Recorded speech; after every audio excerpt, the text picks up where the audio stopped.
रायगड जिल्ह्याला सध्या पावसानं झोडपलंय। गेल्या काही दिवसांपासून रायगडमध्ये तुफान पाऊस सुरू आहे आणि त्यामुळे नद्यांना पूर आलाय। रायगड जिल्ह्यातल्या रोहा, पेण, नागोठणे आणि महाड परिसर पूर्णपणे पाण्याखाली गेलाय। पूरस्थिती असताना नागरिकांचे प्रचंड हाल होत आहेत। आपण पाहतोय रोहा, पेण, नागोठणे, महाड या रायगडमधल्या सगळ्या महत्त्वाच्या शहरांना पाण्यानं वेढा दिलेला आहे। अनेक घरं पाण्याखाली आहेत, अनेक दुकानांमध्ये पाणी शिरलंय, बाजारपेठात पाणी शिरलंय, नदीनं पात्र सोडलंय। त्यामुळे अतिशय विदारक स्थिती या सगळ्या ठिकाणी पाहायला मिळते।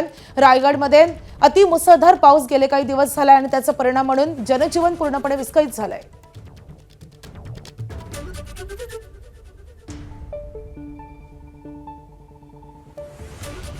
रायगड जिल्ह्यात सलग 6व्या दिवशी पडणाऱ्या मुसळधार पावसामुळे पेण तालुक्यात पूरस्थिती अतिशय गंभीर झाली आहे। तुफान पावसामुळे भोगवती नदीला पूर आलाय।